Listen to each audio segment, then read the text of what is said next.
Mes chers amis, bonjour. Aujourd'hui, nous allons revenir sur la récente défaite de l'Argentine face à la France en quart de finale des Jeux Olympiques 2024. Une défaite qui a fait couler beaucoup d'encre et suscité de nombreuses réactions. La France a battu l'Argentine 1-0 grâce à un but précoce de Jean-Philippe Mateta. Cette victoire permet à l'équipe de Thierry Henry d'accéder aux demi-finales, mais elle a également ravivé les tensions entre les deux nations. Mais au-delà de la performance sportive, ce qui a vraiment marqué les esprits, ce sont les échauffourées en fin de match et les propos tenus après la rencontre.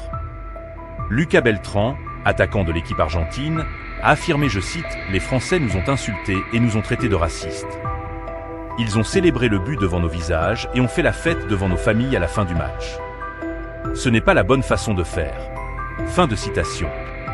Ces propos ont immédiatement enflammé les réseaux sociaux et les médias. Cette déclaration soulève des questions. Les Argentins sont-ils des blanches colombes victimes de l'attitude de l'équipe de France, ou sommes-nous en présence d'une dissimulation des comportements controversés des supporters et joueurs argentins ces dernières années? Pour comprendre les tensions actuelles, il faut remonter à la finale de la Coupe du Monde 2022, où l'Argentine a battu la France dans un match mémorable. Cependant, ce qui a suivi a laissé un goût amer. L'attitude des joueurs argentins, ainsi que des propos tenus par eux et leurs supporters au soir de la victoire et plusieurs jours après ont provoqué l'indignation. Bis repetita au soir de la victoire de l'Argentine en finale de la Copa América 2024.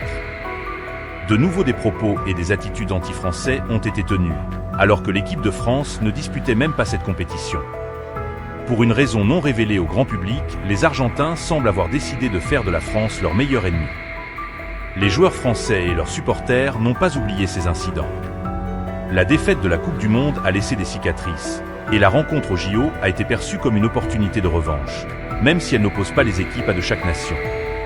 Lors du match contre l'Argentine au JO, l'hymne argentin a été sifflé, et les tensions étaient palpables aussi bien dans les tribunes que sur le terrain. Après le coup de sifflet final, des échauffourées ont éclaté, aboutissant à l'expulsion d'Enzo Milo. Cet incident montre à quel point les émotions étaient à fleur de peau des deux côtés.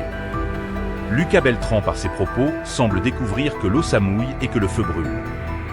Les joueurs argentins, à trop jouer avec le feu, se sont brûlés. Sa déclaration détourne l'attention du public de la défaite de son équipe sur le terrain et occulte les événements passés. On croit rêver lorsqu'il déclare, je cite, « Nous sommes gentils avec tout le monde ». Fin de citation. La défaite de l'Argentine face à la France au JO 2024 a ravivé des tensions créées en 2022 par les Argentins et soulevé d'autres accusations. Qu'en pensez-vous?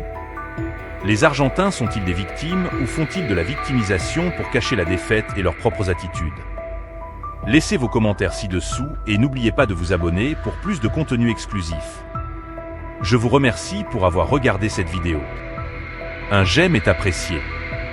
Restez connectés pour plus d'analyses et de débats sur le monde du sport. À bientôt sur notre chaîne.